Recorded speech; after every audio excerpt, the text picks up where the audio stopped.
Making money in Gran Turismo 7, it can be a little bit tedious, it can be a little bit repetitive, but I've got a great car which is going to help you to enjoy making money in Gran Turismo 7, and it's this one.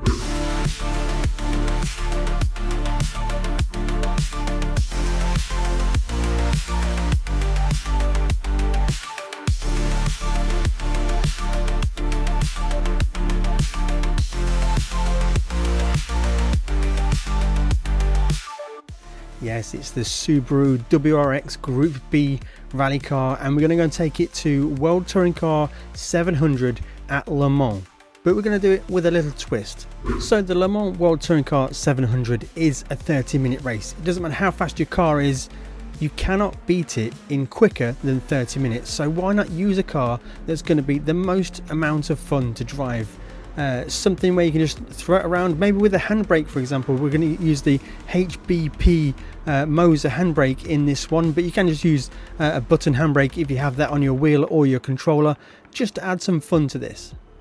Now I'm going to run you through the full race strategy guide, a little bit of gameplay of the race, and a little bit of an example of how to have so much fun. And at the end of the video, as always guys, I'm going to give you the full tune and some tips to how to make it more towards your liking. So let's go and start off first of all on the strategy.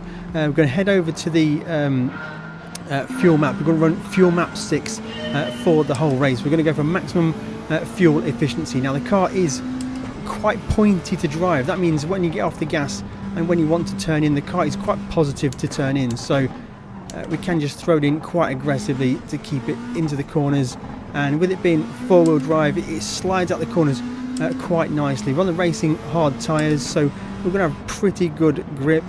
We're going to try and sneak the outside of these guys. Not quite going to work out. The gap's going to disappear, but in a minute we're going to start to use the handbrake, which is really going to add a whole new level of enjoyment and unexpected fun to Le Mans World Touring Car 700. As the Lamborghini is going to go wide, we're going to switch to the outside there. So this car is also very fast on top speed. So fuel map 6 is going to get us around, well, at least 3 laps of fuel, which is going to give us the window that we need to pit for wet tyres if we need it. Make sure you have wet tyres, guys. That is quite an important thing to remember.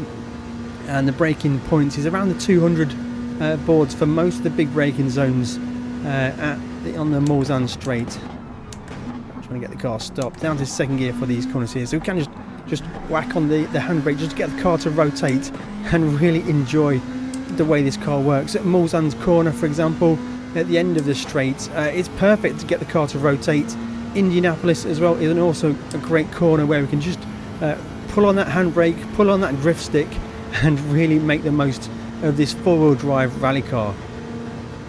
Looking for just after the 200 board for this braking zone, all the way down to second gear for the right-hander, and looking for the corner exit. A nice bit of slide on corner exit. The car feels brilliant. You can choose the torque distribution, the yellow option here, so feel free to go more towards 50-50 if you want the car to be more safer, a little bit more rearwards if you want the car to slide a bit more on corner exit. So that is fully tunable and adjustable by yourself. Braking just a bit early in this one. Mulsanne corner, just down second gear, pull on that handbrake, get the car to rotate and slide it through the corner. Absolutely fantastic stuff. It doesn't matter what lap times we're doing, all we need to do is finish the race in 30 minutes, win the race, and we still get 825,000 credits for having a hoon around Le Mans for half an hour. So coming into Indianapolis, we're going to brake just at the board there into second gear, get on the rotation there, get full slide around the corner, and away we go. We're not doing the tyres very good at all, but we're only going to need 3 laps worth out of these tyres. And I've got to say, guys, this HBP MOZA handbrake is an absolutely fantastic bit of kit. I'm going to have a full review of the handbrake on my channel in a future video, so if you want to stay subscribed, hit the bell to be notified whenever that one goes live. But right now we're just hooning the car around Porsche curves and looking to put a move. What happened there? I just got completely brake checked by Portilla. That was completely unexpected, but it doesn't really matter because it's very difficult to lose clean race bonus. I don't know what's going on with Portilla. He's having an absolute nightmare in this race. I've never seen that behaviour in my life. But either way, we are about to finish lap number 1. We are pretty much in the lead of this race already, down to 3rd gear for the first part of the Ford chicane, 2nd gear for the second part, bouncing some curbs, power sliding onto the main straight, across the finish line. 4:04 is the opening lap time, and it wasn't a particularly good lap time either, so we are off and away in this one. Why not just throw a bit of handbrake into Tetra Rouge? Actually going a bit wide there, but we're going to get a track limits penalty. It really doesn't matter at all, guys, because we're so much faster than every other car in this race. It's not going to be an issue at all. So coming towards the end of lap number 2, through the Porsche curves, we're going to use the MFD to switch over to weather radar and get a quick heads up as to what's going on with the weather, because around the end of lap number 2 is when the weather starts to come in. Looks like we've got at least 1 more lap's worth of dry track, which works perfectly for our pit strategy, because we can do 3 laps of fuel on, 3 laps on a tank of fuel. So we're going to do 1 more lap in this one. So 3rd gear through first part of Ford chicane, down to 2nd gear for the second part, clattering over the curves, sliding on corner exit as we do, and just going to be just over 4 minutes. And it was again another pretty shoddy lap time, if I'm completely honest, guys. So sub 4 minute lap times are very easy in this build.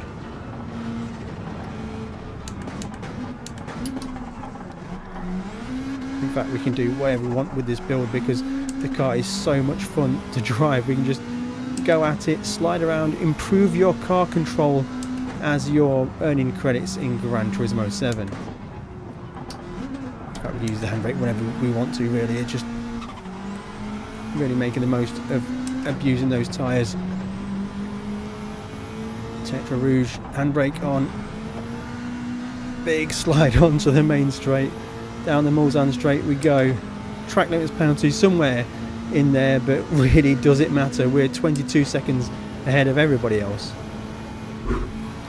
Now it has just started raining. We're probably going to get caught a bit short, so the best thing to do when it rains, this is a 4-wheel drive car, so head over to the MFD for torque distribution and go more towards 50-50. That's going to make the car the safest to drive when the grip is low. Keep an eye on the wet weather meter down here somewhere, and just be aware that your braking distances will be a lot longer in the wet, and you can definitely have a lot less traction with these racing hard tyres in the wet. Now it actually looks like there's no wet actually appearing on the track at the moment, but the window wipers are on. Switching over the MFD to see where we are with weather, and we are going to start to get heavy rain soon, so keep an eye on the wetness meter and just drive appropriately, guys. We're way ahead in this race. We don't want to be pushing too hard. Brake a bit earlier for all the corners, and obviously we can still use the handbrake into various corners as you want. It's going to monster over the bollard there, I think. Is that going to give me a track space? So the rain is really hammering down now, guys, so this is where we definitely need to be cautious, because once we go into that middle third, then dry tyres, which we are on right now, aren't very good at all. So I am going to be a bit more cautious than I have been so far this race, and we should be good. We're going to start to brake very, very early into the pits, because we do have to drive the first part of the pits in this one, and we are miles ahead of everybody else. Everybody else has been caught out massively. Into the pits we go. Fresh set of intermediate tyres. I'd highly recommend intermediate tyres for most wet weather situations. Fill the car with fuel, and guys, if you do want anything from GT Omega, there's a discount code just here. CD5 gets you anything off of GT Omega. I use the GT Omega classic wheel stand, the RS6 seat and the rear seat frame, and I absolutely love it, guys. I'm using a direct drive wheel, and the classic wheel stand is still performing really fantastic. It's a really great way to get a modular, low-cost budget setup if you're looking to improve your sim rig. So into the pits now. The guys are going to go to work on the tyres, fill the tank with fuel, and we'll be on our way. Exiting pit lane, just make sure we stay inside the white line. We don't want to pick up a track limits penalty on pit exit. Now we will have a lot more grip now being on the intermediate tyres, but we're still going to be suffering because of how wet the track is. It is almost into standing water territory right now, but I think we're good to go. And the rain's coming down Thank God for the four-wheel drive on this rally car. This is where the fun really kicks in now, guys. It's slippery, but it's very, very controllable. And you can tune that, let's get it on the screen, the torque biasing. 60/40 I think is good for the rain. It's got a little bit of slide, but you can still control it. Look at the tyre marks, I saw them on the track from the last lap we went through that corner, and away we go. So I've got standing water on the track.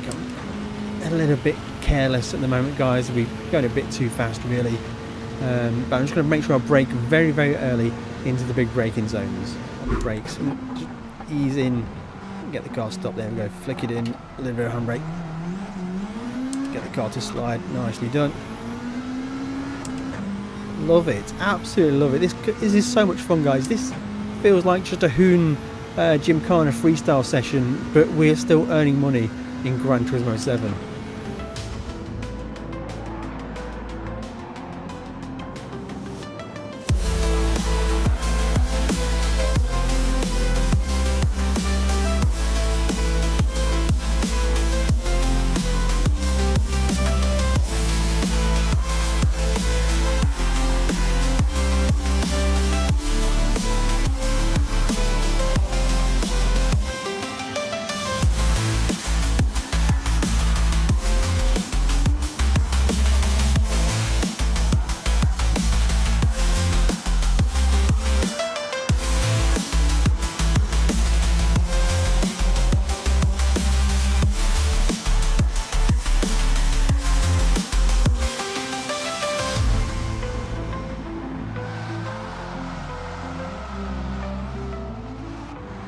So it looks like we are catching up a few backmarkers who have probably had a nightmare in this race with the weather, something which we've not suffered with.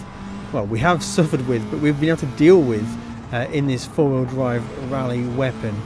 And yeah, we think we're going to need to pit, to be honest, guys. I don't think we're going to make the 7th lap on fuel, so we're going to go into the pits. The tyres don't look that bad actually, because it's been so wet.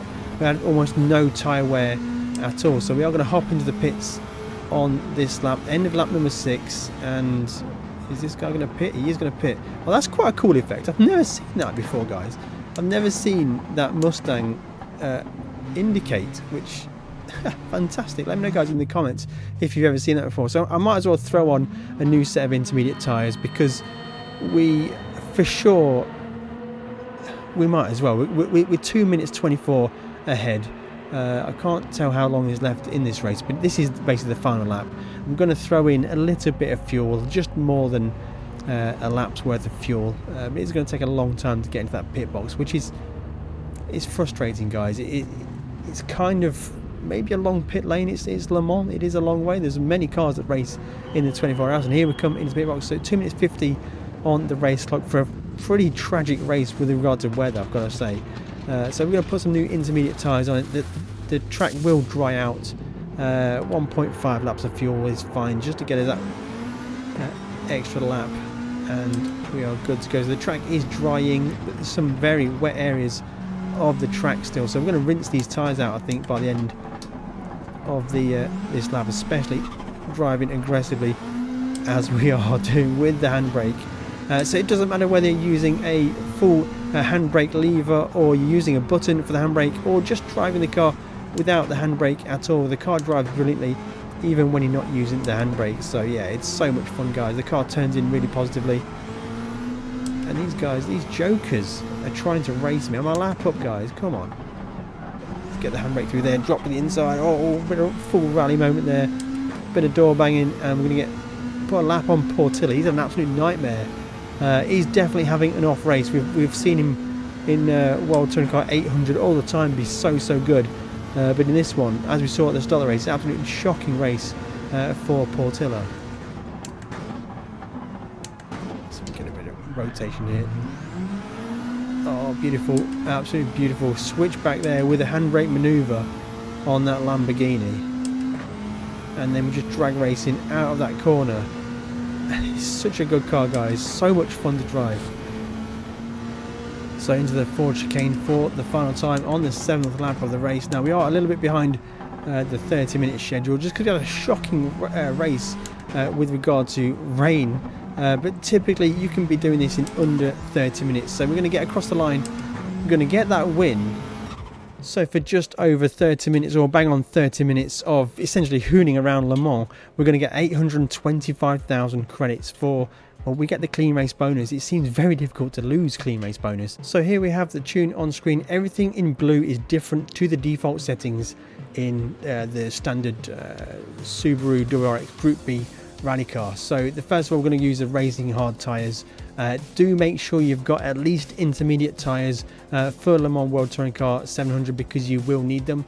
Ride height, we just lowered the car down almost to the minimum at the front, and just 80 millimeters ride height at the rear. I haven't played with any other suspension settings really, aside from toe angle. I set that to be 0 for the front, because it just makes the car feel a bit better with regard to force feedback at higher speeds.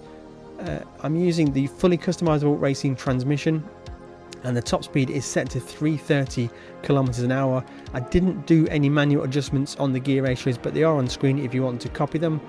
No ballast, no power restrictions, fully customizable ECU, which is standard. Output adjustment is 100, no need to tune that there at all.